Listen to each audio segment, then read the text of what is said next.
Welcome into a live edition of Locked On Seminoles as I'm watching the game here, beginning of the fourth quarter, and Florida State obviously struggling a little bit offensively, 23-7. But for the love of mankind, the Florida State Seminoles have a quarterback.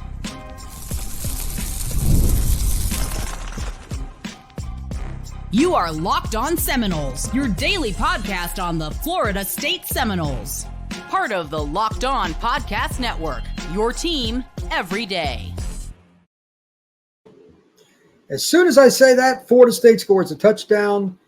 Mr. Douglas with the touchdown catch. Great throw by Brock Glenn. Heavy traffic in the middle of the field. Ja'Kai, 12-yard score. Florida State, they're actually in the game. Did anybody see this coming other than somebody's parent on the Florida State team? This is great. They're competing. Defense has been on the field all night. Blocked 2 field goals. Run game is completely non-existent for Florida State. I'll discuss the O-line tomorrow. I'm going to share thoughts specifically about that when it matters most. But they're down 23-13. Going for 2 here. You got to give Florida State credit. They've really hung around. This is the kind of resiliency that you must have to compete at any level. Is Florida State as good as Clemson? No. But that doesn't mean you win. It doesn't mean you lose. That means you compete. Right now, and I got stats. I got more pages of stats and notes than I can possibly count over here. But all that doesn't mean anything if you're not competing. And Brock Glenn right now is pretty darn good, considering that Mo has been awful at center. He's had at least 3, if not 4 snaps that were either over his head, dribbled to him, to the left, to the right, whatever. I don't know what the deal is with. I'm guessing Maurice Smith is injured. There's no way he can play as bad as he has in that circumstance. But Brock Glenn's got 17 completions tonight, 156 yards. That's not bad. It's really not. Matter of fact, I think that's actually not completely accurate. I'm going to pull up the broadcast. And by the way, congrats to Vanderbilt on a crazy, crazy note. It is amazing to me that Vanderbilt would ever beat Alabama, especially the week after Bama beats Georgia. 2-point conversion was a little late. Tried to hit a slant to Benson. There's still not a lot of chemistry with Benson with anybody, although he did make that one crazy catch early in the game. And, of course, there's a freaking penalty. Florida State has just shot itself in the foot so many times. For the game, I've got Brock Glenn, 19-32, 185 yards, 2 touchdowns and a pick. He's really not bad, and to say it mildly. He is a gazillion times better than the former quarterback. There's no way he's coming back in. This is your quarterback moving forward, barring injury. That's Brock Glenn. He's hustled. He's been beaten to death. He still runs when he has to. Picked up a big first down on this drive as a runner. Good for him. Has no running game. They've got 21 carries for 18 yards, and they're still in the game. I mean, as the saying goes, that ain't bad. So I give the young man all the credit in the world. They only have 203 yards of offense, but the resiliency and finding a way and never quitting. Hats off to the FSU staff for getting them up enough. Fans were great from the outset on this game. This is what Florida State should be, minus some goofiness with the penalties and drops. Again, the drops with the receivers. Oh, that's very frustrating. But Florida State actually has now, according to what I'm looking at, slightly more time of possession than Clemson. I know that stat's a little iffy, but that's pretty wild. The worst stat right now for Florida State, though, and it's not shocking, third downs, they're 3 of 13. The good news, they're 3 out of 3 on fourth downs. Did anybody see Florida State being 4 or 3 for 3 on fourth downs? I did not. By the way, Brock Glenn, it's not just dink and dunk. He's throwing a ton of bombs down the field. Think about this. He's a redshirt freshman that's barely played. He throws more to the middle of the field and down the field than the fifth-year senior who has a bigger arm. Go figure. This game of football is really bizarre. There's no way around it. And to put it mildly, I find tonight refreshing. It's something to talk about next week. Florida State's off in case you haven't checked the schedule. There'll be a plenty of options to talk about, how they can use the tight ends, like both the freshman tight ends we thought they would play. They've dominated the playing time. Morlock has played some, but very, very little. And to be honest with you, I don't blame the coaching staff or the Noles for mixing it up here, because why would you play the guy that drops the ball as a senior? Put the freshman in, let them do what they do. They're probably not going to be great in the run game, but they got to learn. They're going to make some mistakes. I give them credit. I truly do. I give them credit, because it would have been easy to just say, to heck with it. We're going to go out here and we're just going to throw the football a little here, a little there, just dink and dunk, run the ball. They've taken shots. They've thrown the ball consistently on first down. My stat that I always talk about, first thing on my sheet, first down runs. Florida State didn't have many. Now, they can't block them very well up front. But to give a redshirt freshman the football and say, go out there and throw it against Clemson's pass rush, that's not an easy thing to do. You got to give Florida State staff credit. And as I watch over here on my other screen, I'm sitting here saying to myself, you know what? There's something to work with here. I'm not saying Florida State's going to the playoff or anything crazy. I'm just saying, in every game now, you have something to root for. You have a reason to look to the future. They're down 23-13, 9.5 minutes to go. I mean, is it likely they're going to win? No, but I thought they'd be down by 20, 25 right now. Their defense did not allow Clemson to score in the third quarter. Now, Clemson's moved the ball a lot. The run game in particular is concerning for me, but at the same time, I mean, it is Clemson's offense is pretty good. They've got 156 yards on the ground. That's a lot, but they're keeping them out of the end zone. It's crazy. By the way, the 2 field goal blocks, that's pretty cool. And it's really interesting to me that Clemson just moves the ball, but doesn't get anything done really in the red zone. It's pretty wild. There's another big run. Oh, Moffitt just took off. As soon as I said the run game, there he goes. Wow. Terrible run defense by Florida State. Not bad. Terrible. That was a semi could have ran through. And Moffitt is about as big as a semi. He's 230 at least. That is just garbage. But I think Florida State's defense, for the most part, they've tried at least. Poor run gap fit. Who is that? What number is that? 2 guys go to the same gap. Never a good sign. Oh, that's Riley. Riley went to the same gap as the defensive lineman. That never works. He's another senior. I have no idea what he's doing there, but whatever. Clemson is now knocking on the door. First down and 10, 9:03 left. They are at the 16-yard line, 1st and 10, Tigers. Here comes the big fella again. He gets 5 more. Florida State's defense hanging in there, but now they've been completely gashed. 2 carries for 64 yards in the quarter. That's pretty wild. Florida State only has 234 yards of offense, but here's a little something. There's 9.5 minutes to go. In the first 5 games, Florida State has not went over 300 yards of offense in a game. They've got a shot. They only got 66 more yards to go. Sounds crazy. In 5 games, they have not gone over 300 yards. They might do it against Clemson. So, however it works out, you're looking for small victories here, man. Looking for small victories. Oh, nice job there stacking up Phil Moffitt. It will be 3rd down 4-ish, I believe.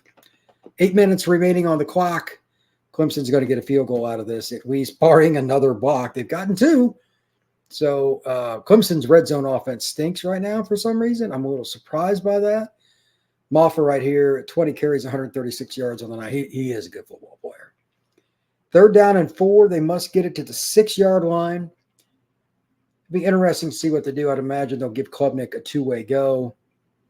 If they don't just drop back, I'd be a little surprised. It's a pretty compressed area. Florida State, they're in man coverage. They're going to run. Oh, he got murdered on this boy. Great job, Daniel Lyons. He busted through. There was a bust on the backside. He chased down Klubnik. Daniel Lyons pretty athletic for a big guy, man. Another solid red zone stop. That's what saved him in the Cal game. They'd move the ball down the field, kind of like Klubnik has tonight, but they couldn't punch it. Again, you're looking for any victory you can get. So congrats to Florida State's defense for hanging in there. That's all you can ask. Getting this off week is going to help them. For those you don't know, Otto, the redshirt freshman, starting at right guard. He's not ready. He struggled tonight. They need to get some guys back healthy and figure out this offensive line. The offensive line has been really bad tonight. Field goal is good by the Tigers. It will be 26-13. 6:38 remains in this football game. Kickoff coming up in just a moment. While I'm thinking of it, I'm going to take a quick break here. But again, thank you once again for checking out another live show here on Locked On Seminoles. I'll have a show tomorrow night, kind of going over the game after I go back through it, see some different things, talk about some different players. But I'll put this live show up on the main page of YouTube and all the different areas, any different platform you want, whether it's CastBox, whether it's Amazon, whether it's Apple or Spotify. You can check them out there. We'll be right back with more Locked On Seminoles.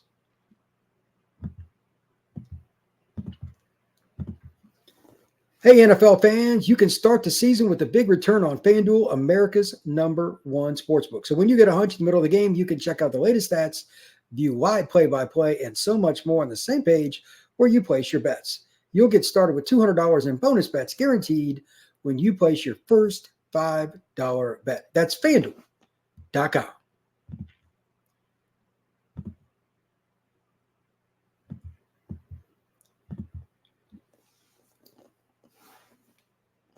I'm curious to see what Florida State comes out here and does. There's not a lot of time left.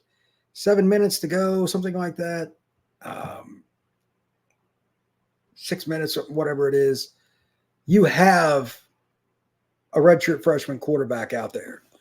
Let's see if he can make it, because they're going to just pin their ears back now with this offensive line playing as poorly as it has, and Mo snapping the ball terrible. I'm curious to see what happens. Going to dive into the chat a little bit here, just while I got a little break. Let's see.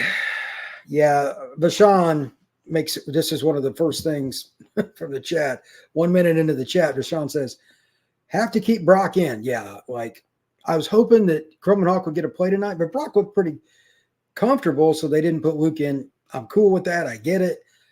I think he's your quarterback moving forward after DJ gets back. And I'm not trying to pick on DJ or anything like that. Obviously, I've been harsh on it because he's been bad, but it's not close. The body language, the way he throws the ball, the way he throws in the middle of the field, it is not competitive.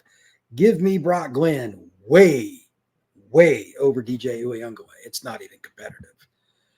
Surfer RC, Brock is clearly better. Amazing how the coaches were blind for 5 games. He's not wrong. He's not wrong. Fashawn.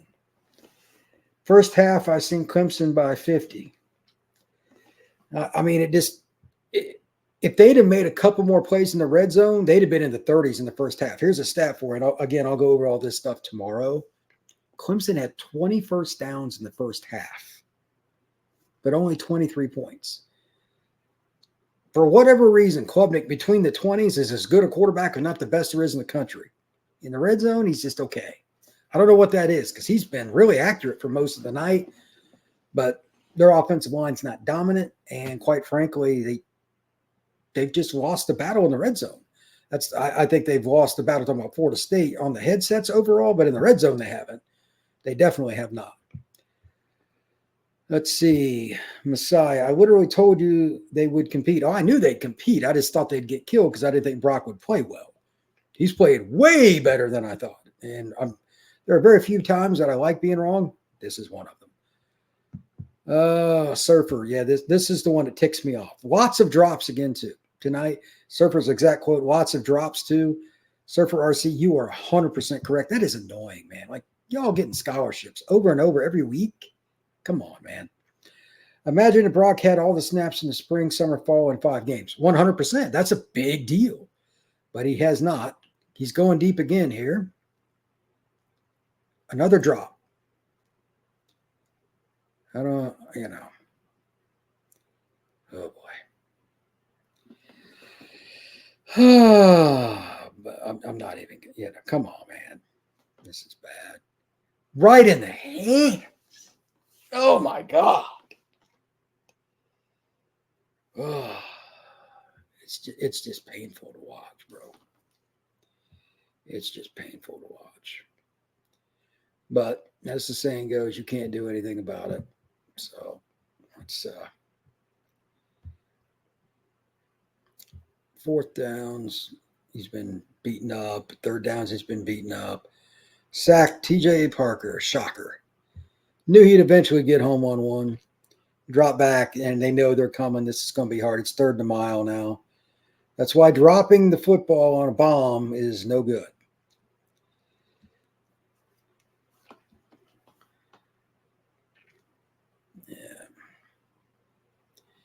Mekhi Danzy, the freshman running back, was the one that dropped that bomb.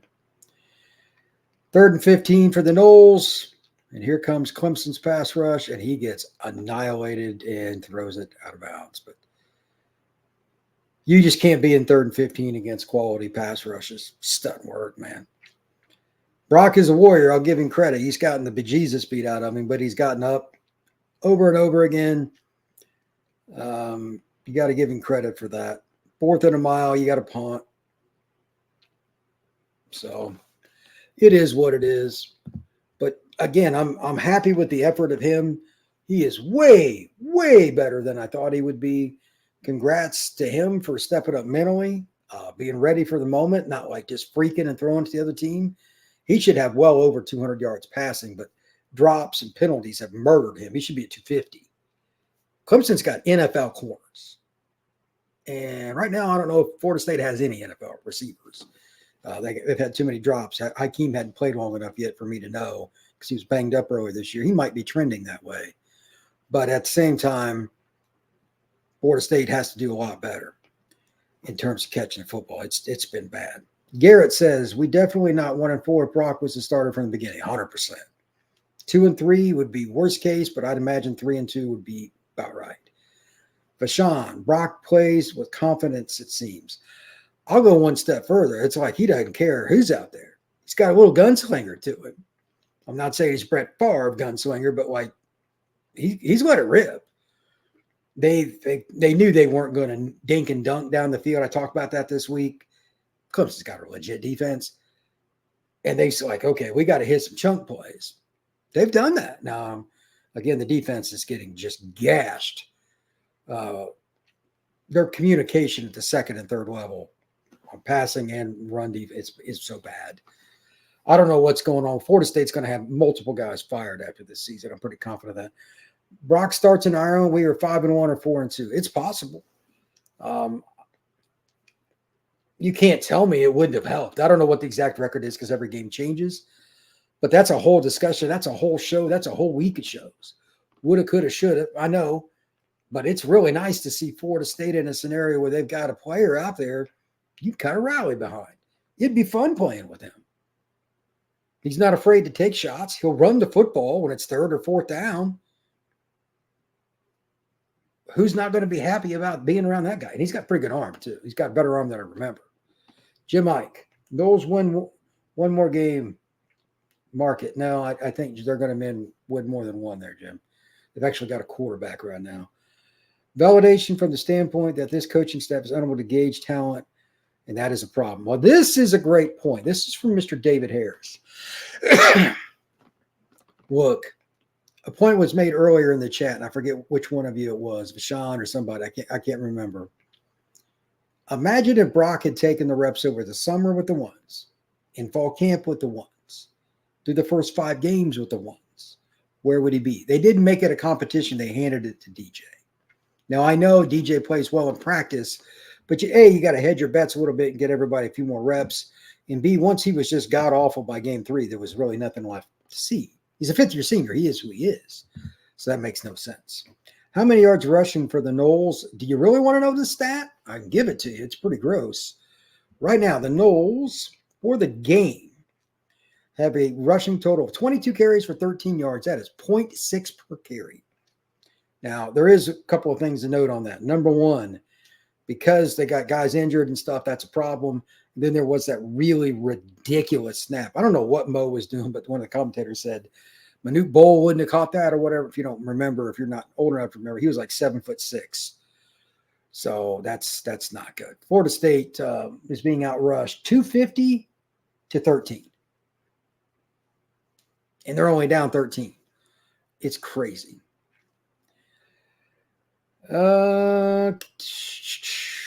If Fuller could stop the run, he would be a good defensive coordinator. That is from Surfer. Yeah, I don't think Fuller is the answer. I like to use this following phrase a lot.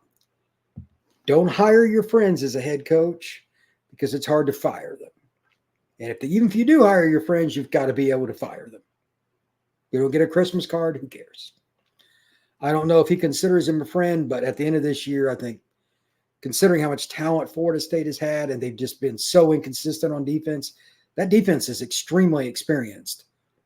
And they're getting gashed. I mean, come on, 250? It's going to be close to 300. He should have scored right there. Moffitt just ran the ball. They're back in the red zone. They're just running over Florida State. This should never happen to Florida State. They are flat running over them. I am completely off the forward train. A little left before tonight, but they're just running base, gap plays, off tackle, quarterback draw. Contain is terrible. I have no interest in that. Norvell now looks like the biggest dumbass on the planet for not starting Glenn 4 games ago. Jeremy Marsh. Can't really argue, man.